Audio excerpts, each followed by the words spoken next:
Selamat sore Frater sekalian. Syukur pada Tuhan bahwa sesudah badai COVID-19 kita bisa ketemu lagi. 3 tahun saya tidak ketemu Frater di Jawa. Terakhir saya datang kakak saya meninggal 20 Januari 20 sudah itu tidak pernah datang lagi. Dan terakhir dengan sama saudara sudah lama. Saya kira hampir 10 tahun lalu.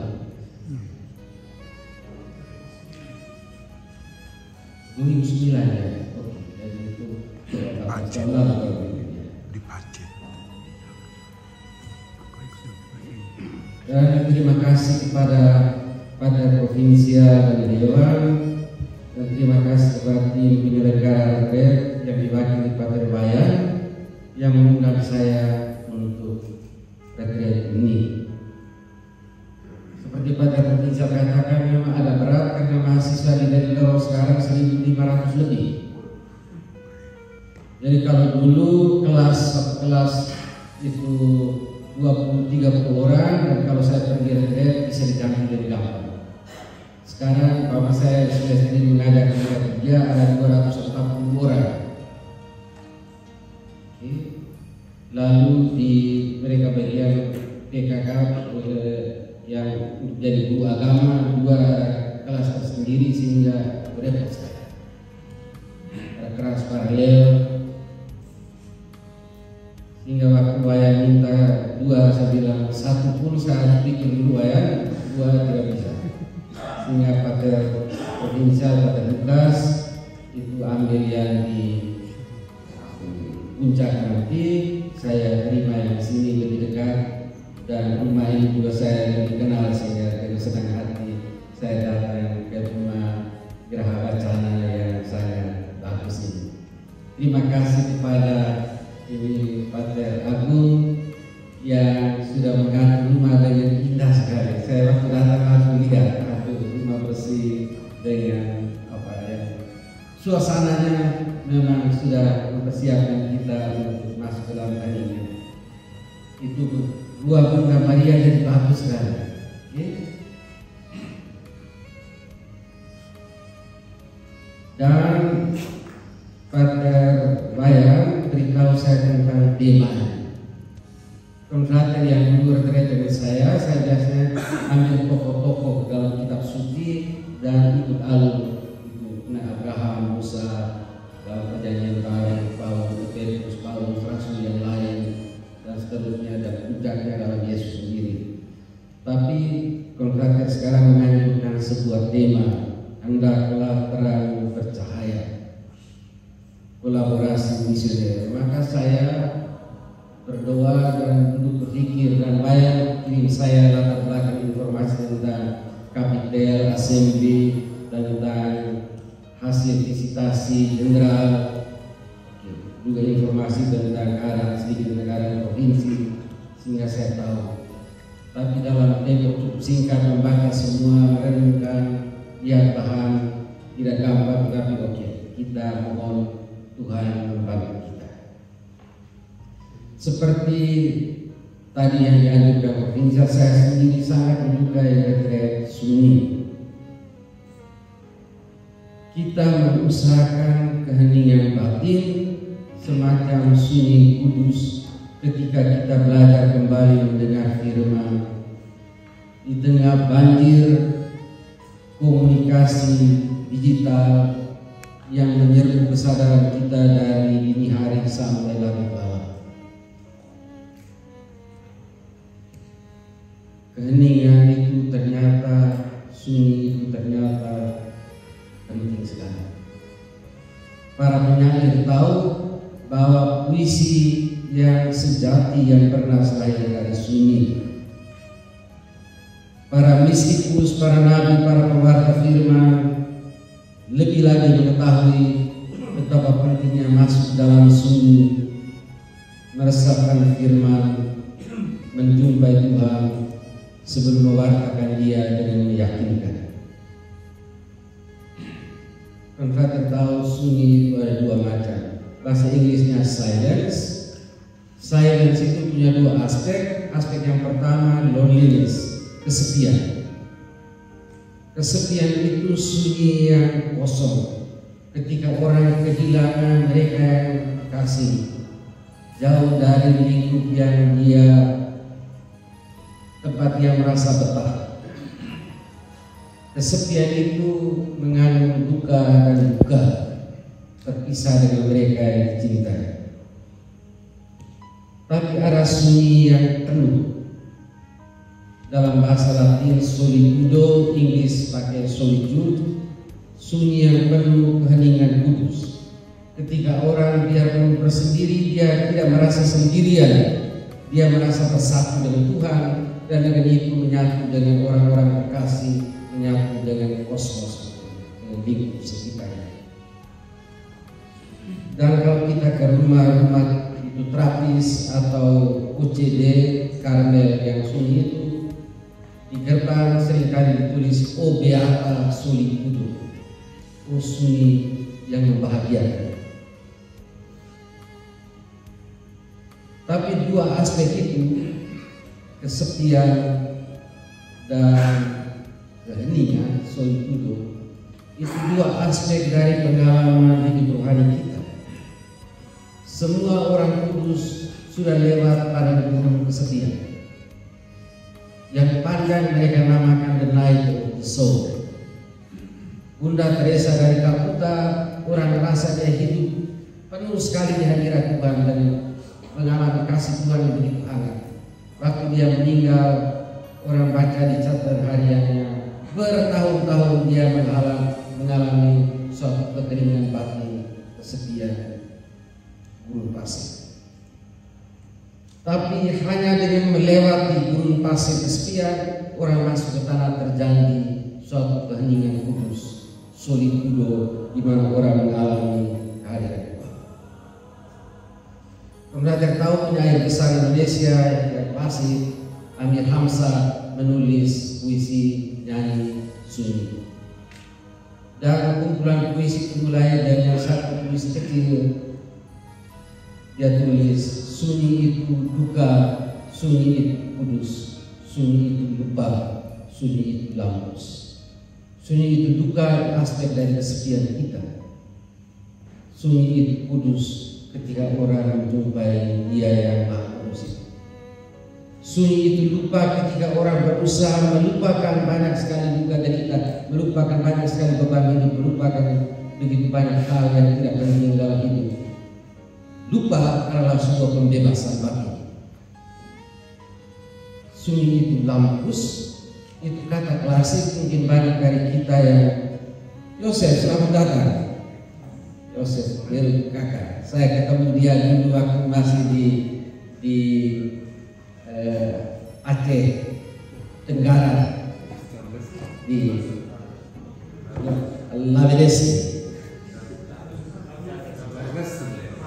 Oh, Charles. Temannya. Ini Charles, sorry. Minta maaf, Charles. Ya. Sekali lagi, kata lampus sunyi itu duka, sunyi itu kudus, sunyi lupa, sunyi lampus. Lampus itu kata klasik mungkin banyak orang tidak tahu dalam bahasa Inggris. Kalau saya terjemahkan saja ini itu terjemahan extinction. Sunyi itu ketika kita raib sama sekali di hadirat Tuhan yang kudus.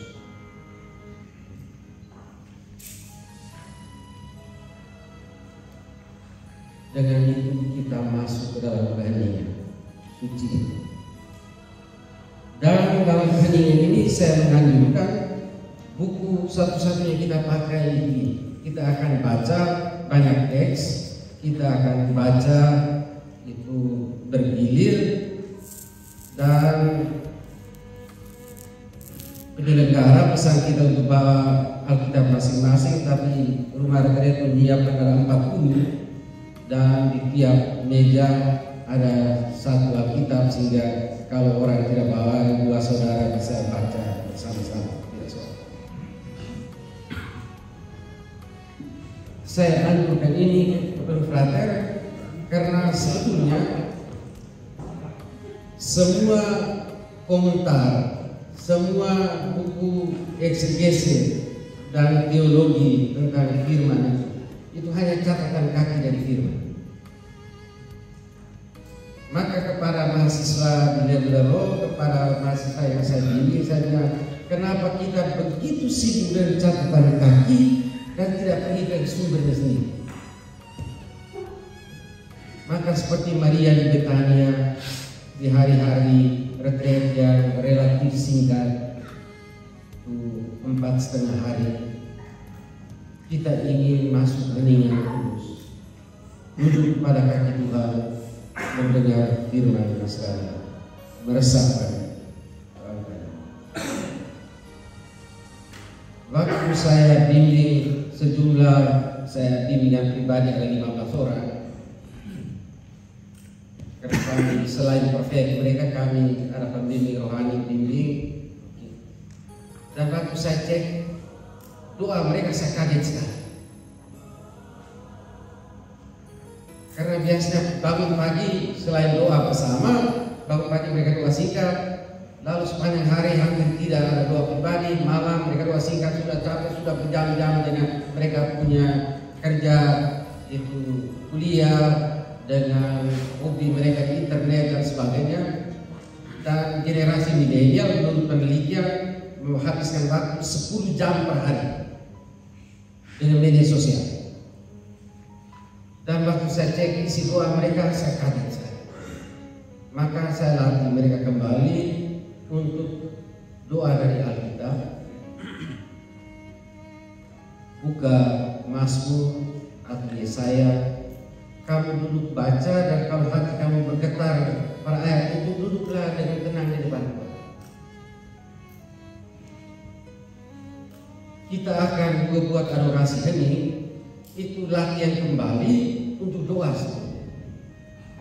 Doa itu seringkali orang mengatakan doa itu artinya mengangkat hati kepada Tuhan. Seringkali doa kita cerewet sekali, minta Tuhan ini, sekian, ini, sekian. Oke, baiklah. Tidak jelek. Ya suruh kita minta kepada Bapa. Tapi doa yang terbaik, doa kontemplatif itu bukan hanya mengangkat hati kepada Tuhan, melainkan masuk ke dalam hati Tuhan yang Maha Agung. Dan konfrater, kalau dalam doa ini kamu masuk ke dalam hati Tuhan yang penyayang itu, ada 2 pengalaman. Kalau masuk sini, 2 pengalaman. Waktu kita masuk, pengalaman pertama ialah hati Tuhan itu yang penuh kasih itu memeluk saya, seolah-olah saya sendiri ada di tengah semesta. Kasihnya begitu penuh dan total, seolah-olah saya sendiri di situ. Saya di sini Tuhan jadikan.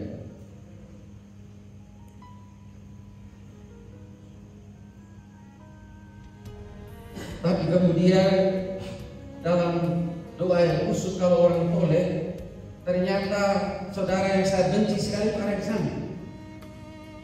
Mereka yang saya kasih ada di situ juga. Mereka yang menderita semua ada di situ. Hati Tuhan yang agung ternyata memeluk semua orang. Maka doa yang sungguh itu bersifat sangat personal dan sekaligus universal. Doa yang sungguh tidak pernah egois, tidak pernah berpusat pada ego. Doa itu pengalaman personal dengan Tuhan, dan doamu akan menjangkau seluruh umat. Maka saudara-saudaraku sekalian, waktu kita sekali masuk dalam heningan, duduk di depan Tuhan pada akhir hari, waktu itu hati Tuhan akan mendekat seluruh umat yang perlu kamu doakan. Semua mereka yang kamu kasih, juga begitu banyak orang yang sebetulnya kamu jengkel sekali, semua ada di hati yang agung. Dan dengan itu kita belajar menjadi dermawan, menjadi penuh kasih.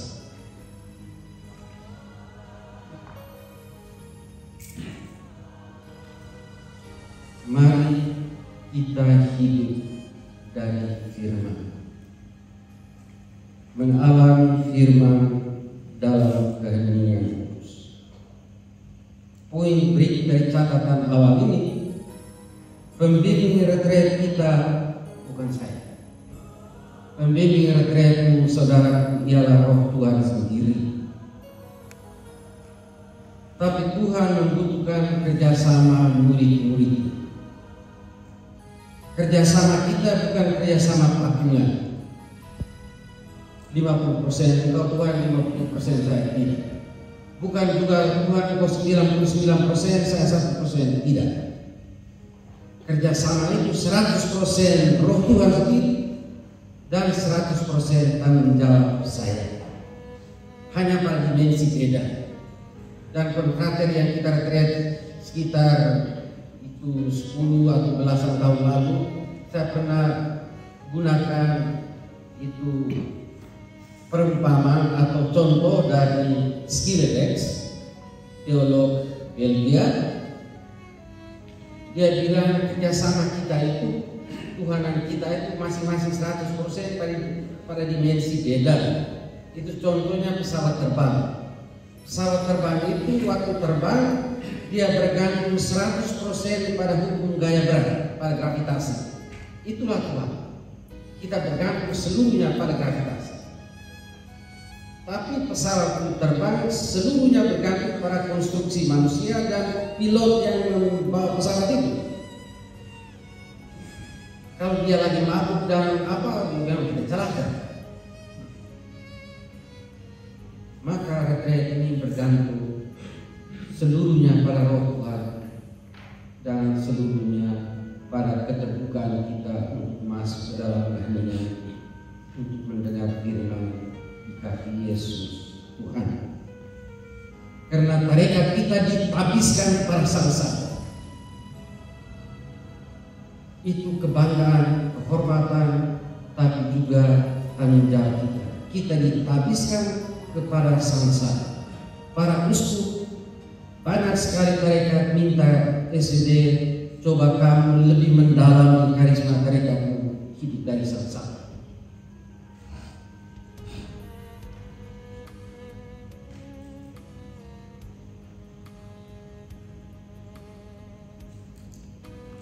Kalau Roh Tuhan yang membimbing dan konfrater yang mempunyai tanggung jawab itu, kerja saya sederhana sekali.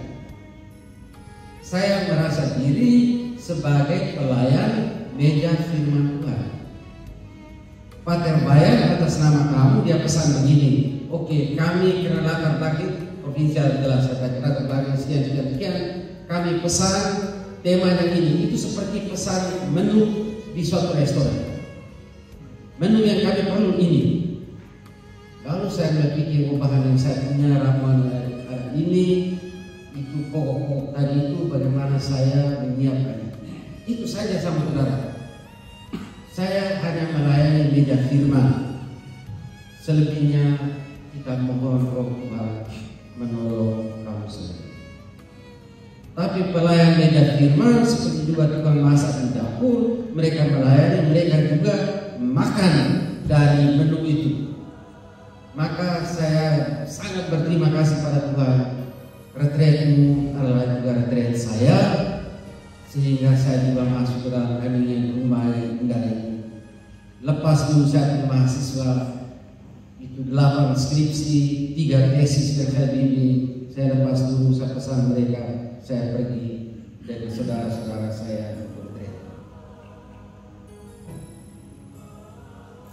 Mari kita lihat yang berikut jadwal, tema retret. Pater coba kita tayangkan tema retret atau ada di pater pakai lembar atau belum banyak. Kita lihat.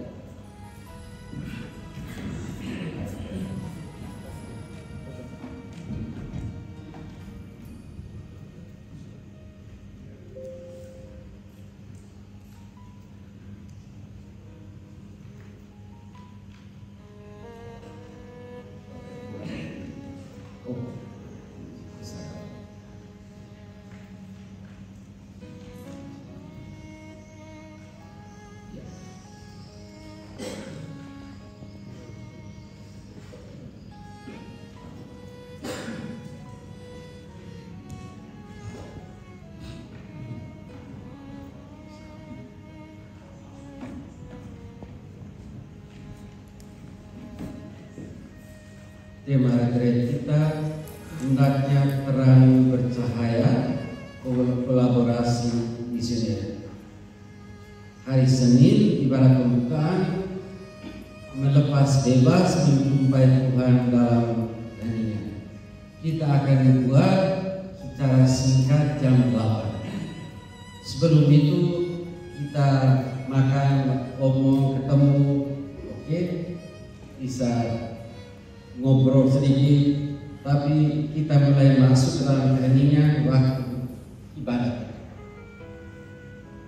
Saya akan pimpin sendiri ibadah itu secara singkat, dan saya minta kelompok rumah retret ini siapkan nyanyi pembukaan saja, yaitu putuslah roh ya Tuhan, itu lagu itu Renato Araka ya, lagu itu ya.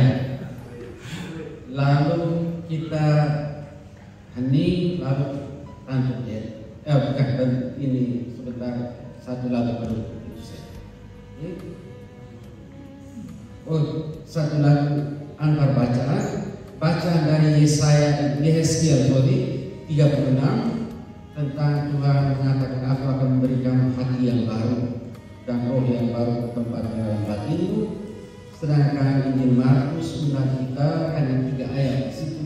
Yesus beritahu kepada murid-muridnya sesudah mereka capek, undang murid-muridnya dari Kalimantan, dari Sumatera, dari mana-mana, capek semua. Yesus bilang, marilah kita ke tempat sunyi dan beristirahatlah sejenak. Berarti kamu dapat waktu istirahat banyak dalam mereka, tapi istirahat dalam sunyi untuk Tuhan. Itu malam ini. Besok tema umumnya adalah mendengarkan firman di era digital. Era digital itu konteks kita sekarang. Renungan pertama itu satu renungan panjang, tapi dibagi dalam 2 bagian.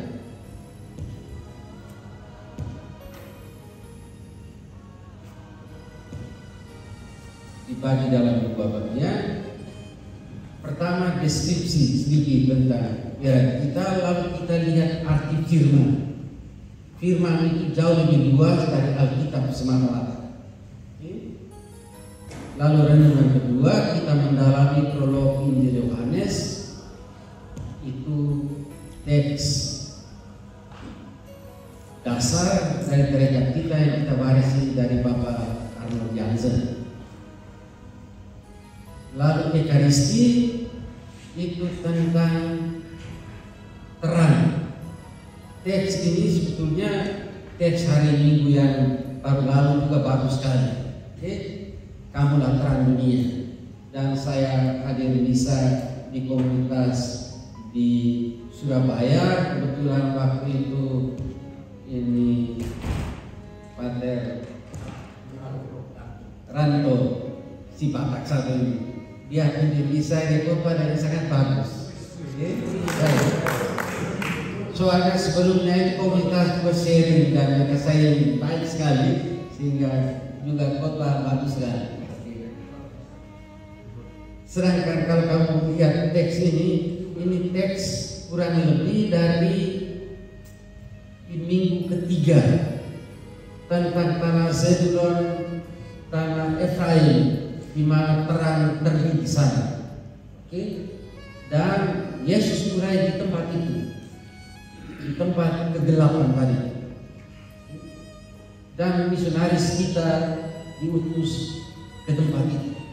Karena itu saya ambil teks dari konfrater diminta itu siapkan kata pembukaan singkat saja, karena sepanjang hari kita sudah renungkan, kami integrasikan sedikit dalam kata pembukaan.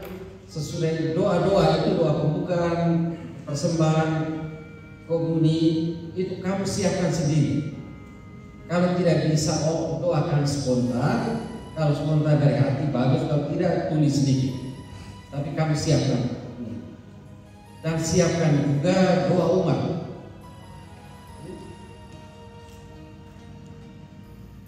Malam ini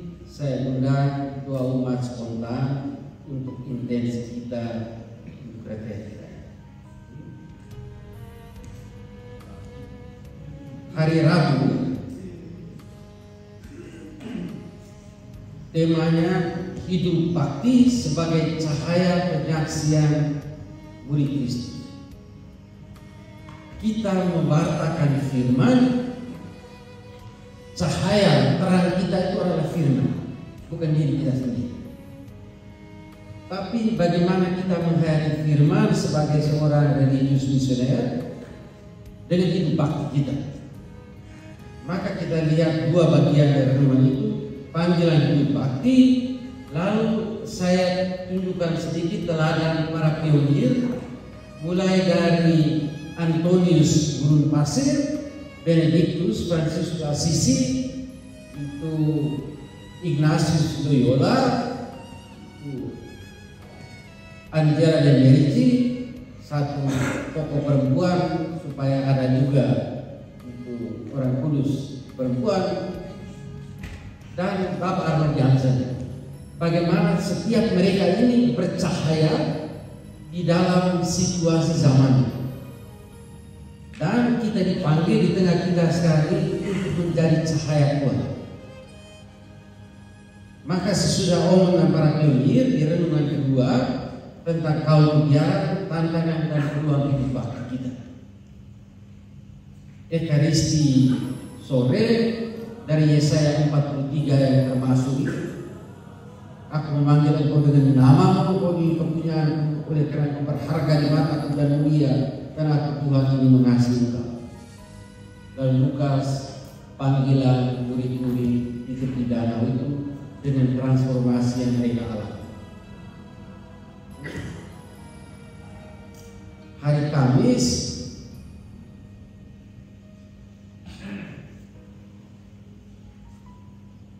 kita merayakan kesatuan kita dengan Yesus Tuhan. Lalu kita membuat kontekstualis, kita merenungkan misi kita dalam konteks itu.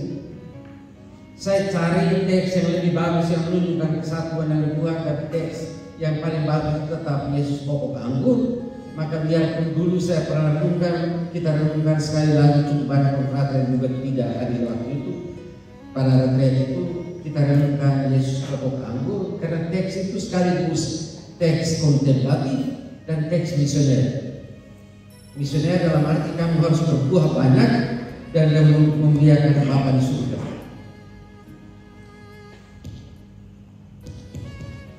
Lalu kita menafsir kembali, lihat bagaimana SVD menafsir misi yang satu itu, perutusan untuk memwartakan firman.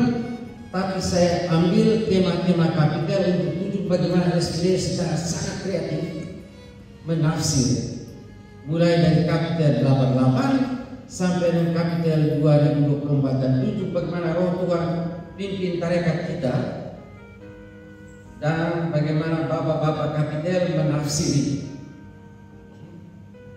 dari tahun 88 sebagai kerasulan lintas batas Passivover.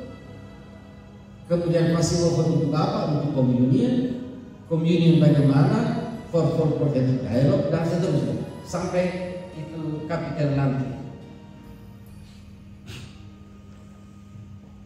Lalu bagaimana kita menafsir kita sekarang? Hari terakhir kita omong tentang misi arus balik. Di situ saya tunjukkan bagaimana kita dari Asia, dari Indonesia sekarang menjawab jasa misionaris pionir dari Eropa, dari Belanda, Jerman dulu, dengan etos Jermaniknya, dengan disiplin kerja rasionalitas mereka. Apa yang kita buat sekarang? Misi arus balik ketika kita sekarang mengutus para misionaris ke seluruh tanah air, tetapi juga dari sini ke 50, Indonesia sudah kirim ke 50 negara di seluruh dunia. Lebih dari 500 kontrater kita kirim dari Indonesia seluruh dunia. Kita lihat bersama. Lalu Ekaristi penutup saya beri judul pembaharuan kaum Petrus dan pembaharuan kaum kita. Contoh Petrus yang membaharui kaumnya di tepi Danau Benasir sesudah kebaktian menjadi contoh pembaharuan kaum dan kehidupan. Itu tema retret dan konfrater diminta menyiapkan Ekaristi. Sesudah itu kita lihat jadwal harian kita. Apakah konfrater ada di tangan jadwal harian atau tidak? Di HP. Jadi jadwal kita di HP ada konfrater. Nanti mereka lihat, saya hanya omong singkat saja.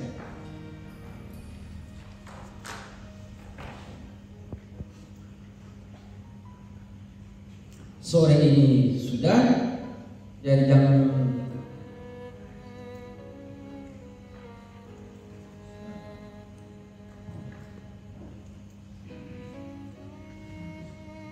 sesudah ini kita makan malam jam 7, sesudah itu jam 8 kita buka dengan ibadat singkat. Sedangkan jadwal dari Selasa, Rabu, Kamis jam 6 pagi kita doa ibadat, lalu sesudah doa masih ada waktu kami sendiri urusan pribadi. Sarapan jam 7, sarapan, jam 8 renungan pertama, jam 10 coffee break, 10.30 renungan kedua,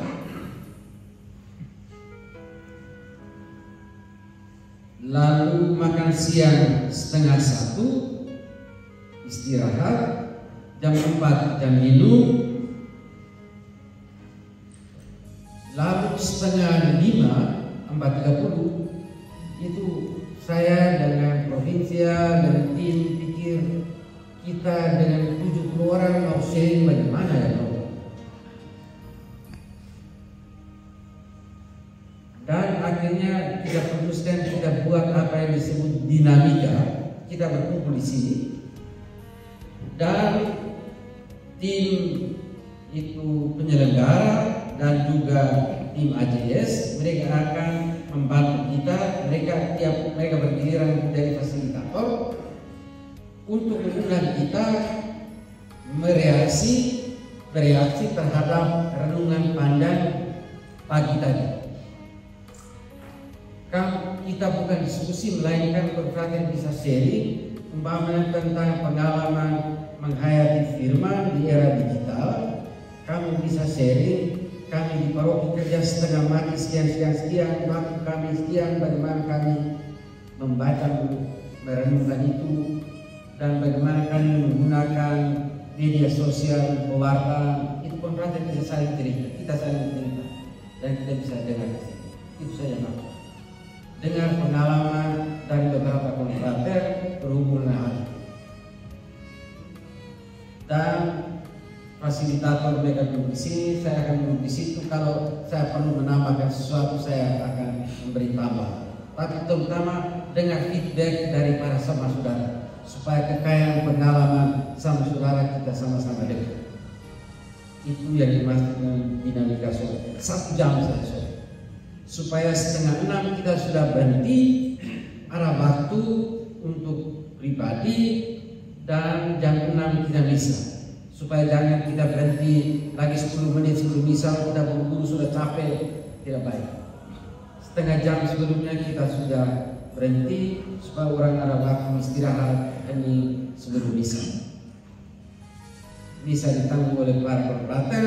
Saya tiap kali tanggung homili untuk itu supaya ada satu alur dari seluruh retret.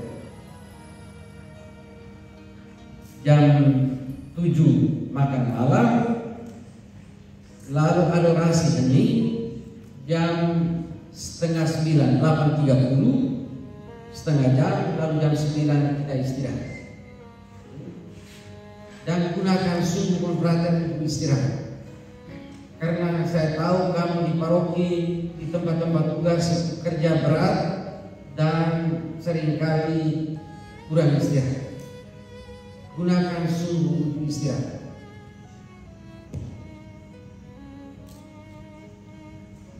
Dan istirahat, jaga kesehatan itu tugas misioner. Karena cukup banyak mantan murid saya yang sudah meninggal. Ada beberapa di rumah jompo. Murid saya yang projo sudah cukup banyak juga yang meninggal. Sekarang kami lebih perhatikan kesehatan konfrater di rumah formasi. Saya minta mereka kalau kamu kerja malam jangan lebih dari jam 10. Alasannya sederhana sekali. Kita punya regenerasi sel tubuh, pembaharuan sel tubuh hanya berlangsung dari jam 9 sampai jam 4 pagi. Tidur siang tidak mengganti. Sel-sel tubuh hanya berganti dari jam 9 sampai jam 4 pagi. Kalau orang terbiasa media sampai jam 12, 50% sudah hilang. Kalau 1-2 kali kita perlu tidak sholat. Kalau itu menjadi kebiasaan, kita bunuh diri pelan-pelan. Jadi konfrater sekali lagi istirahat cukup, jaga kesehatan adalah tugas misioner. Jangan murid kami kita ongkos sekolah setengah mati 1 tahun untuk meninggal. Beberapa tahun lalu satu itu imam muda yang baik sekali yang kirim ke Nenu, dia menjadi sosius, bantu 1 tahun dan meninggal. Dan sudah beberapa yang tiba-tiba sakit berat, stroke dan sebagainya. Baik. Itu alur kita dari Selasa, Rabu, Kamis. Hari Jumat itu makan pagi, renungan pertama jam 8, satunya renungan. Sesudah itu 10.30 kita misa penutup. Sesudah misa penutup konfrater masih punya waktu untuk foto, untuk apa, siapkan apa, jam 12:30 kita makan. Sesudah itu orang yang mau istirahat, istirahat dulu. Yang mau berangkat kita ucapkan sayonara siang supaya konfrater bisa tiba di tempat tugas di paroki pada hari ini.